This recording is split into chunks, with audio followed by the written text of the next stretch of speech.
All right. Good evening, everybody. And I mean, I say good evening in not a as exciting tone as usual because we have been knocked out of the playoffs. However, I am going to say this: we fought that whole game. That was a that was like the best defense that I've seen play this whole season. Yeah. And I really wish that it was played like that all year because that would have been huge. But we held the Rams, who I will say this, I think are going to win the Super Bowl. I and Michael agrees. Um, I mean, we held them to 20 points. That's a pretty good accomplishment. And I know all Bears fans are probably a little upset right now, but you can't say that you know this season has been a failure. I mean, this season has been a huge success. I mean, because you look at we were 5-12 last year. Me and Michael thought that our best case scenario was going to be 9-8 or 8-9, and we were 11-6, 12 and well 12-7 because we lost yesterday. But hey, that's a huge step up for us. And I mean, we we distributed the ball to everybody, in terms of the stat lines for the whole season for everybody. Because like I think no one had 1,000 yards, which was kind of disappointing. But when you're Swift in, had 1,000 rushing. I'm sorry, in terms of receiving, Yeah. that's what I meant. But when you think of how many mouths we have to feed and what Ben Johnson's system is, to have your receiving core have around the same amount of stats is pretty impressive. There's no like one guy singled out yet. I mean, and I just think that's a consequence of Ben Johnson's first season. I think that Rome should pop off next season if he can stay healthy. And I'm gonna say this: I think in order for that to happen, we got to get uh, uh, a new like head athletic trainer or something. Um, but I can't predict that. I would say that might be on the list, but I'm not sure. But what are your thoughts on yesterday and just the season as a whole, Michael? Yeah, I mean, season's great. Don't get me wrong, but yesterday stings so It bad. does sting a little bit. Oh my God. I thought, because I generally think whoever wins that game that we just played against us and the Rams wins the Super Bowl with the Bills being out. And the Broncos are not going to the Super Bowl No, with the Bo Nix injury news. I no, don't yeah, I don't believe that Jared Stidham has it in him to get to the Super Bowl. yeah. And I think both teams match up pretty well against the Seahawks. So that's why I thought if we win that game, we're going to a Super Bowl. Might have not might have not won, but I think we're going to a Super Bowl, and that would have been something. And then if we lose that, I would have been we would have had to take 3 weeks off a podcast for me to cope with that loss. But Wait, super like if we were in the Super if Bowl we were in or the Super Bowl and lost, I would need a 3 week break of talking football, well, just because how devastated I would be. well, But you can't necessarily do that. no, I But know, but um, yeah, no, it was a great season. I mean, Caleb showed that he's gonna be an MVP in this league this I year. think I think he could be I think he could be an MVP next year or the year after that. Yeah, I think he can win 2 to 3 MVPs in his career very easily. He is so gifted; it is crazy. He's got to get his completion percentage up, but I we think that talk about this all the time. It's the dumbest stat to go into, but it's one of the bigger ones that I people. think that'll happen. I think um I think Caleb and the coaching staff will work on that this Yeah, offseason. and he's got to throw his checkdowns a little bit more. He's got to look Actually, both. you should we should know we should make this noted. This during coming off or late in the season, he did take his check downs more. Hmm. I was But noticing that's what messed his completion percentage up at the start of the year. he was taking the deep shots all the Yeah, time. he was taking the deep shots, then throwing the ball away when he has a check down. But it's neither here or there. It's a great season, don't get me wrong, but three interceptions in that game, that sucks. I'm gonna say it. I would say one was at least not on him.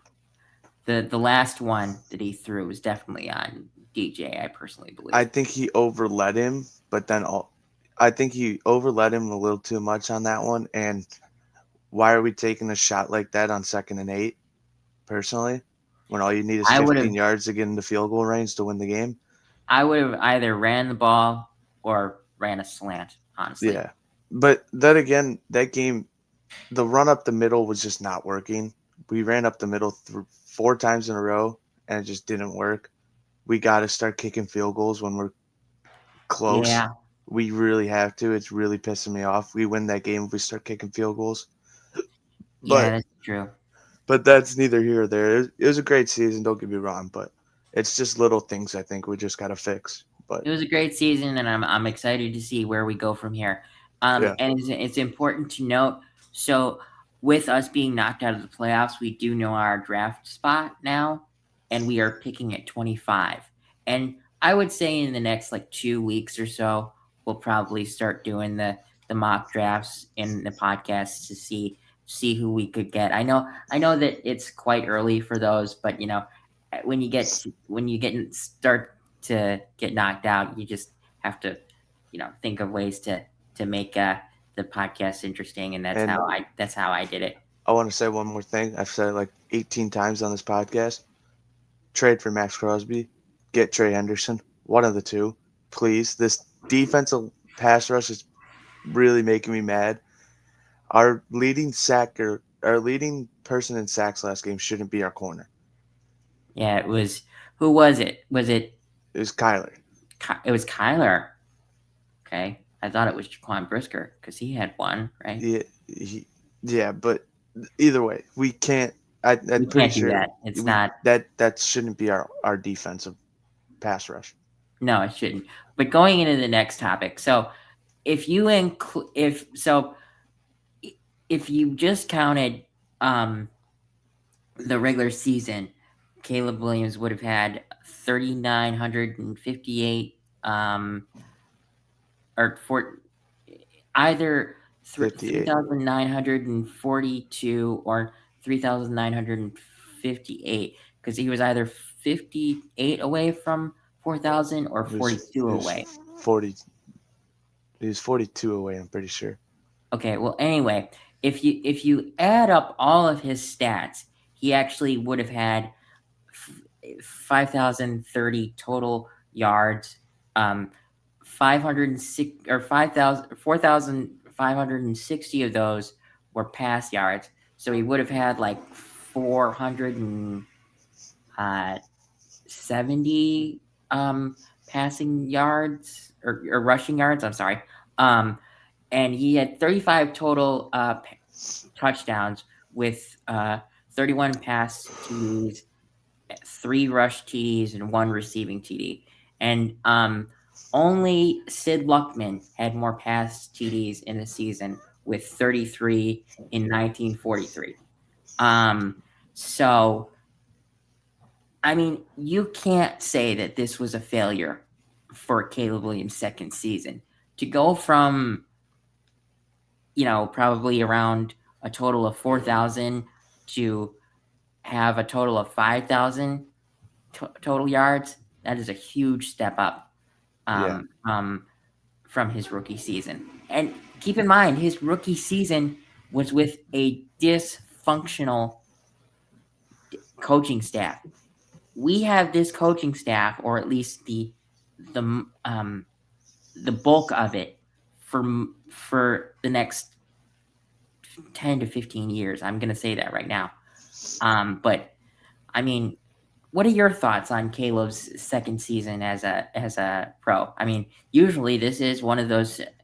Usually it comes to the sophomore slump talk, but this is no sophomore slump, pal. No, this is not a sophomore slump whatsoever.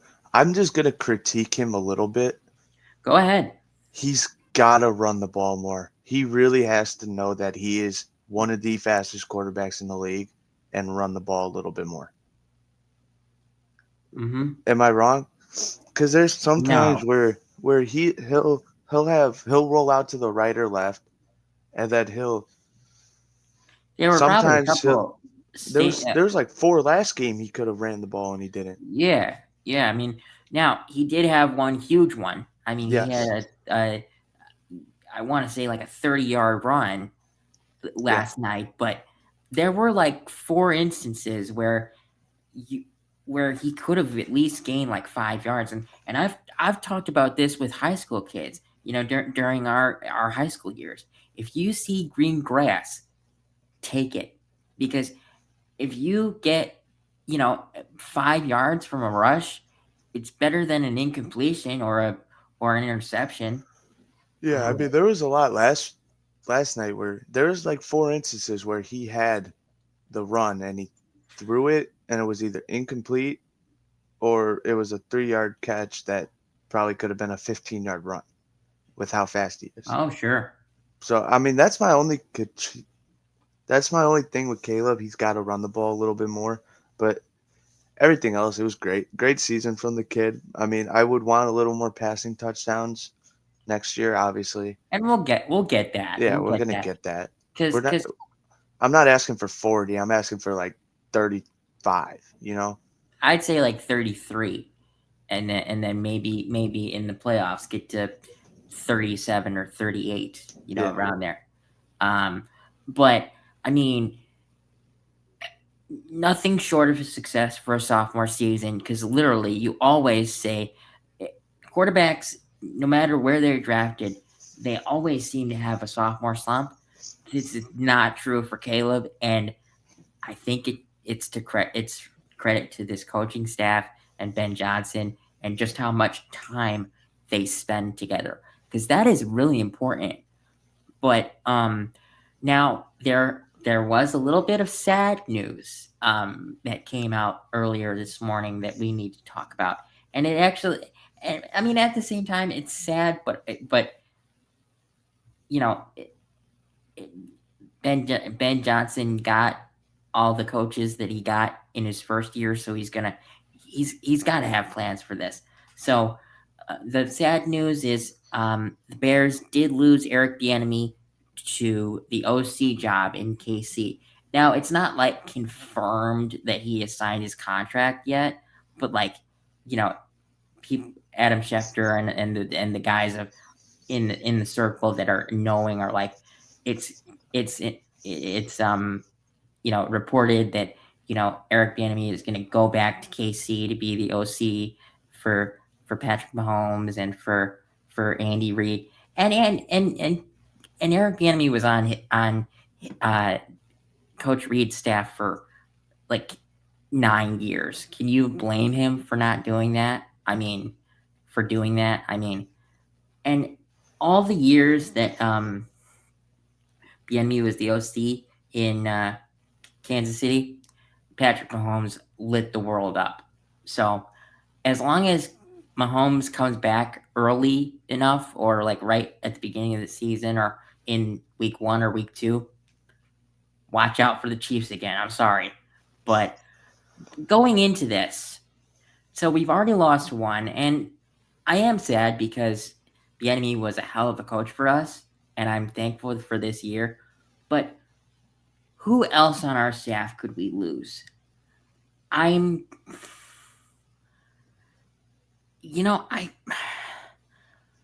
I feel like we would have heard it by now if people wanted to interview uh, Al Harris for DC jobs. Um, I I don't know who else we could lose. I mean, I don't think Declan Doyle is right is there yet. He may. next year get looks for um, OC or possible head coaching jobs. Maybe Declan Doyle becomes our OC. Well, no. Or is he Declan Doyle not? is our What is our is OC. he? He is our OC. Okay. He is our OC. We're So, looking for a new running backs coach. that's how you could tell I do not care about coaches as much as head. I care Mm. about head coaches, not in Positional coaches. yeah, positional coaches and stuff like that. Yeah, I don't know who As long as we necessarily. don't lose our OC, I could really care less about everything else. I'm gonna be Well, honest. when you think about it, Ben Johnson's the OC, so we're not going to lose Yeah, him. yeah, So, exactly. um, I think that Al Harris is definitely, one of those coaches that we could lose. It's just I feel like we would know by now if if he was getting interviews because once the team is knocked out of uh uh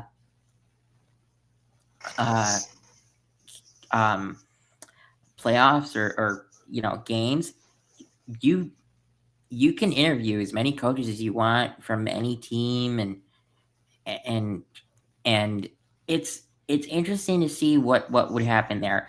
I actually did just see a tweet, and I'm gonna say this would piss me off if it happened. So Harrison Graham of Bears Now just tweeted out like an hour ago after the the adult. So we're gonna talk about this in a little bit, but I'm gonna come out and say this: the Dolphins are set to hire Jeff Hafley as their new head coach, and I'm also gonna say this: when the Dolphins hired their GM who came from Green Bay, I knew that they were gonna hire Jeff Hafley as their next head coach, or I had the hunch that he was the favorite, and I was correct. Um, so the tweet said Harrison Graham said, I could see the Packers taking a look at Al Harris as DC. He played in Green Bay for several years. I'm going to say this: if that happens, I will be pissed off. I'm going to be so mad if that happens. I'm sorry. I I want Al Harris to get a DC job somewhere eventually. I don't want it to be in Green Bay. I don't want it to be in Green Bay. Um, but I don't think that Antoine Randall L is necessarily ready for a head coach job yet. Um, I uh, I don't know who else we could lose. Like I don't see Dennis Allen getting a shot anywhere No. else because he's failed too many times. I mean, if you go to the Super Bowl in the next 2 years, maybe he gets looks, but I don't know if he necessarily is going to want to accept them. Do you think Al Harris maybe got calls and just didn't do anything because we were in the playoffs still? Well, you actually can't interview while you're in for for uh, for even DC jobs when you're in the playoffs. And I don't imagine him going from a defensive pass game coordinator to immediate head coach interviews. Yeah, but I don't Um, know. I don't think we're gonna lose him personally, but that would suck because I have to say it. I'm gonna say this. I think we draft, maybe a corner and a couple safeties this upcoming draft class, and hopefully we don't there's have a first round pick. there's no one else I'd want to coach our DBs than Al Harris. Al Harris is great, but going into our uh, final topic, because really we don't have much to talk about besides what we have already talked about. Um, so there have been 3 head coach vacancies that have been filled, but now there's 10 because Sean McDermott was fired today, which is I'm not gonna say it's not shocking, but I thought they would fire the GM first. Yeah, Um, but the 3 head coach vacancies that have been filled are the Giants with John Harbaugh, and everyone knew that's where he was going. Uh, the Falcons with Kevin Stefanski, which I actually predicted, which was going to be the outcome, and then now Jeff Halfley with the Dolphins, which I had a hunch was also going to happen. And I have hunches on two more. So if I could have predicted, I could predict half the coach vacancies to be filled. If I get the five right, I'm going to be so happy with myself. And my two predictions for the other two that I think are going to be filled, I think Matt Nagy goes to the Titans, and I think Brian Flores goes to the Steelers. And I say with Matt Nagy because of the fact that um, Mike Morganzi is the GM in Tennessee, and he worked with Nagy in Kansas City, so that just makes sense. And for Brian Flores, Flores was a senior defensive assistant before becoming the DC in Minnesota. So I just feel like Flores is going to want to go somewhere that he's familiar with. Flores was only there for a year, but he he knows the building, he knows the people, he knows the personnel he'd have. I mean, I think that's a pretty good landing spot for him. And I mean, yes, it is a little bit of me biasly saying that I want him out of the NFC North because he is a great head coach, but I mean, or a great defensive coordinator, and he, you know, terrorizes the opposing quarterback. But I think that he deserves a second shot, and they have good pieces there. They just need to figure out the quarterback. But you might need to sign one because I mean, you're too far down to get a quality quarterback in this draft because there's not a quality one after Mendoza, and I don't even know if Mendoza is going to pan out because he's going to the Raiders. We don't know who their head coach is. Actually, I can make a prediction on that one. Yeah, make a prediction. I want to hear it. Mike McDaniel. It's not great, I but don't. Yeah, I could see that. I could see that. it's not great. But I'll tell you why I actually like it for the Raiders. Or actually, I'm going to say it why I like it for Mike McDaniel. Because unlike when he took the head coach job for the Dolphins, he can take his quarterback. He can pick his quarterback. When when McDaniel took the job with the Dolphins, he was given Tua, and he didn't have a choice. Because didn't Tua sign his extension before McDaniel got there? No, Wow. McDaniel was there in the 2023 season. I'm pretty sure. Okay. Well, I mean, so what are your thoughts on the vacancies that have been filled with Harbaugh, uh, Stefanski, and Halfley, Michael? I know you don't know Yeah, much. no, I know Harbaugh and I know Stefanski. Those are two good signings. I mean, we had a hunch that Harbaugh was going to go somewhere that's like a couple pieces away, and that's what he did with the That Giants. that the Giants were the best setup for him, Yeah, and exactly. And then Stefanski, I had a feeling he was going to go to the Falcons, just like you did. Had that weird feeling because coming back with Kirk, so and Kirk's and I probably ha- going to and I start. had that feel. I have that feeling not only because of Kirk, but also because of the fact that I don't think that Penix is gonna be back in time for the season to Yeah, start at least. So let's just say that for the first 4 weeks, Kirk Cousins is your quarterback. Kirk Cousins and Kevin Stefanski worked together in Minnesota during uh, Kirk's first year in Minnesota, and he worked wonders. So why not bring in the coach that he's comfortable with and knows the offense and all that stuff? because you're probably going to have Kirk be your quarterback for a couple weeks, possibly Yeah. the whole season. I don't even know because Penix did tear his ACL again, so that's pretty big.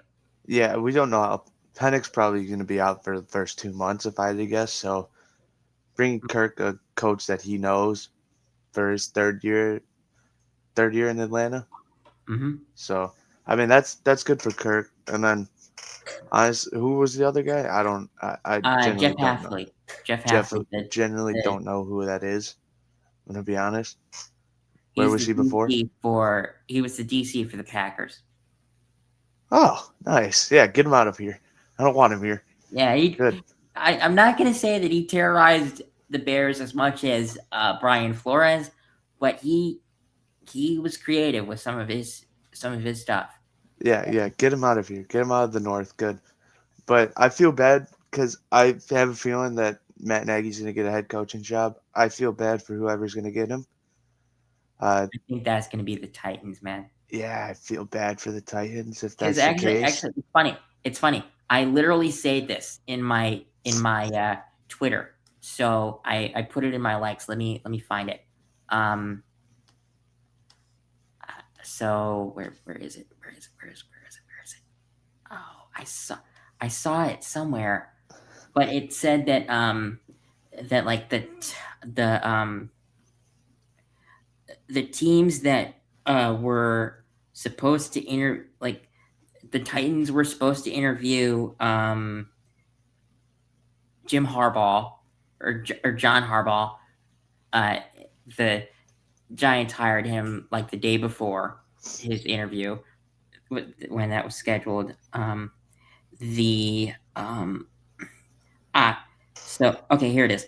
The Giants hired Jim Harbaugh before his next visit with the Titans. The Falcons hired Kevin Stefanski before his next visit with the Titans, and the Dolphins hired Jeff Halfley before his next visit with the Titans. So you kind of see a theme going here. Like the Titans had better guys on their list, but the teams that were before them, you know, pounced and made sure that they got their guy um, before they went to the Titans. So I think that Matt Nagy is going to end up being the head coach of the Titans. I don't feel as bad for the Titans as I do for the Browns because whoever gets that job is screwed.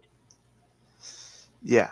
I mean, I just feel bad for whoever gets Matt Nagy, but he's good for 1 year. You got a good coach for 1 year, and then I don't know what happens after that. At least that's what Well, happened with us. here's the thing that's hard with Nagy. He's only coached in one other place besides the Bears. It's been in Kansas City. Mhm. And Andy Reid has this rule where if you get a head coaching job, you can't take any of my assistants with you, which is kind of cruel because usually if you take someone from someone's staff like an OC or DC to be your head coach, the previous head coach that you worked for usually lets you take one to like three assistants with you, so you make a strong coaching staff. You know, Dan Campbell let Ben Johnson and Aaron Glenn do it. Now, Aaron Glenn probably didn't take the best people. Ben Johnson probably took the better of the two, couple coaches that he took. He took Antoine Randall L and JT Barrett. But a good coach will let you take a couple assistants with you that you've worked with so you can know your people. But Andy Reid doesn't do that. That's kind of rude. I don't like that about Andy Reid. I love Andy Reid as a coach in terms of anything else, but Andy Reid doesn't like to give up his specialties, I guess. Yeah. And maybe Matt Nagy will prove me wrong. I mean, being with Andy Reid for a little bit, maybe he's gotten better. I don't know. I didn't see that when he was OC there this year, but See, that's the hard thing because even though Matt Nagy has the title of OC, Andy Reid is usually the one that Yeah. calls plays, so you can't really judge Matt Nagy as being the actual OC. I mean, Matt Nagy is a glorified pass game coordinator because Yeah. he's just making the plays, and Andy Reid is the one calling them. So, Yeah. but I think that's going to be it for us today. It's kind of it's sad that this is the end of season uh podcast, but we'll still have I would say once a week podcasts. I mean, we'll probably have twice a week for the next couple weeks to talk about the games on Saturday, and then go over those games on Monday. But we'll also make sure to incorporate some more Bears related issue or stuff like next week we'll probably start doing the mock drafts, and maybe talk about what we want to do in free agency and make a guess. It's hard to do that right now because we don't know who's going to be free agents, but we'll figure out something. We'll figure out something. So I think that's going to be it, and hope you guys enjoyed. But we will see you next Saturday.